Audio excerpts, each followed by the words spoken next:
Hello, my name is Kulengu Malo. I'm your reader.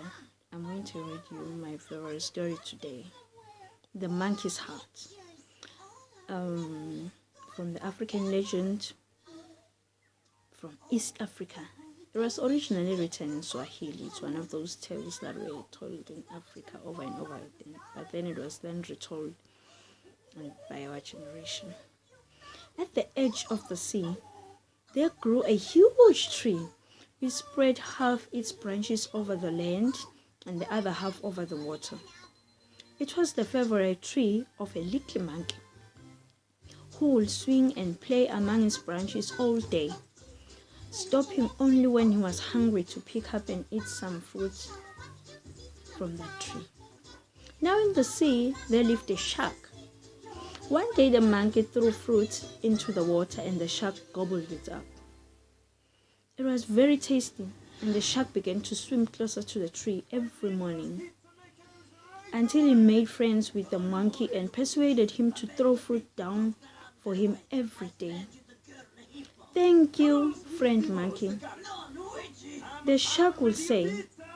"I get so tired of eating nothing but fish all the time. This fruit is so delicious, my friend." The monkey enjoyed the shark's friendship, and he also enjoyed throwing the fruit into the sea. At different pitches of water, as a child throws stones at the waves rolling up the beach.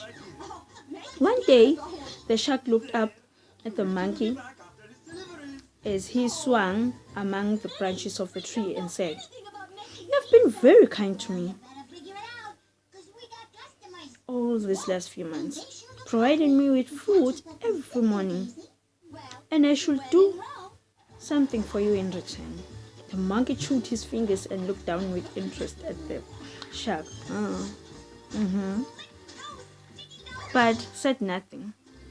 "So I have decided to take you and show you to my home," said the shark.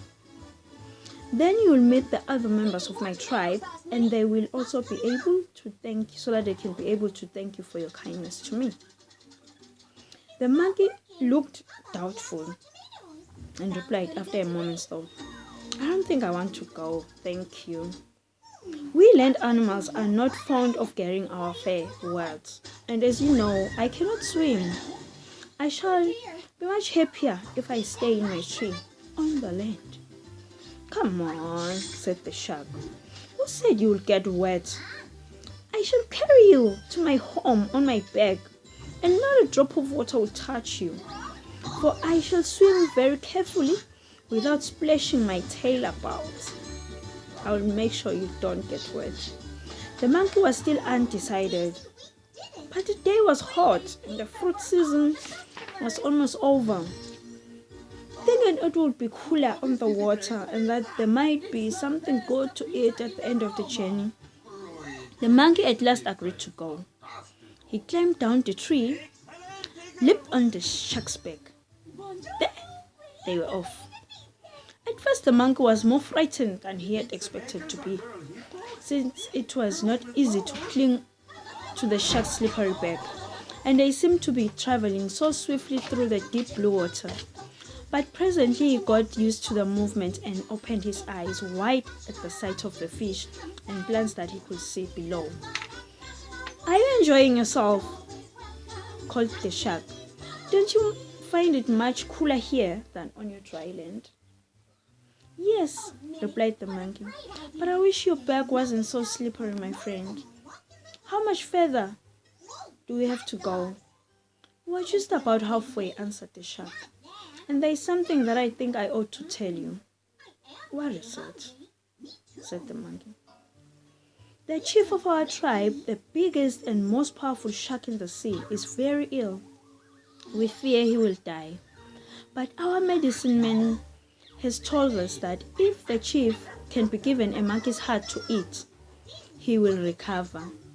Therefore, I am taking you to him.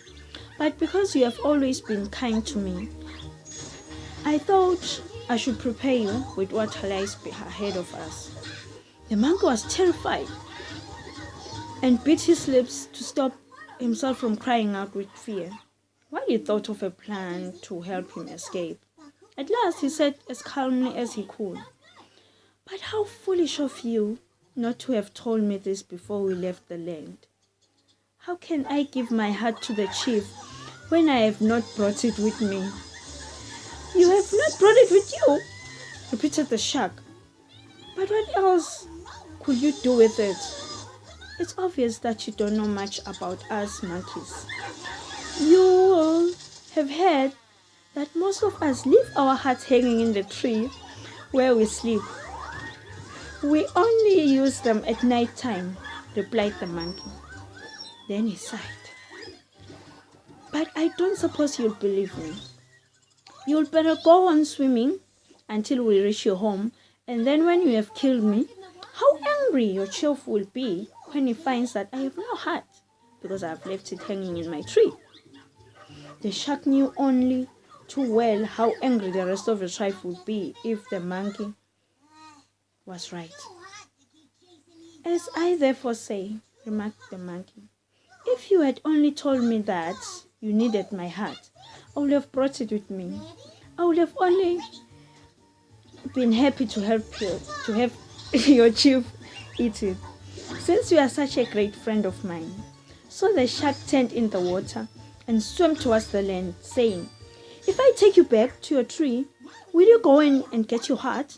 "Of course I will," said the monkey. "Let us make haste then, so that we do not keep the chief waiting for long." The shark streaked through the sea like an arrow with the monkey on his back, who scarcely dared to believe his good luck. At last they reached the shore, and the monkey leaped onto the ledge and shot up to the tree, calling, "Wait for me! I shouldn't be long. I know exactly where I'd put it." Then there was silence. The shark flopped backwards and forward in the water below, waiting for the monkey. But not a sound did he hear from the tree above, nor did he see the slightest movement among the leaves. Presently he called, "Monkey! Monkey! Have you got your heart yet?" But there was no reply.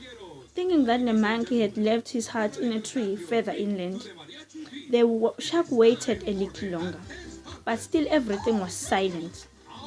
At last, the shark became very angry and impatient and shouted loudly, "Monkey, monkey, how much longer are you going to keep me waiting?"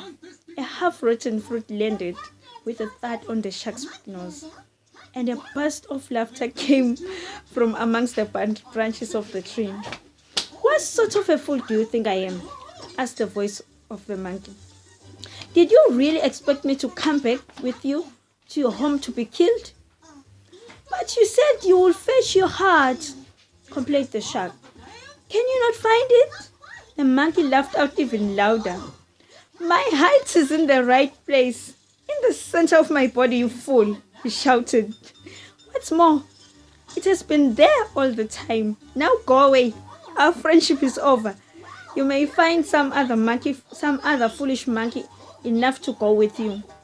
"But," he added, emphasizing each word by hitting the shark on the nose with a shriveled foot, "you won't get me." So the shark swam sadly away. But the monkey laughed and chattered in the tree, calling all his friends together and telling them how he had outwit the shark, and warning them against being persuaded to take a sea voyage if they wanted to live a good old age. The end of the story.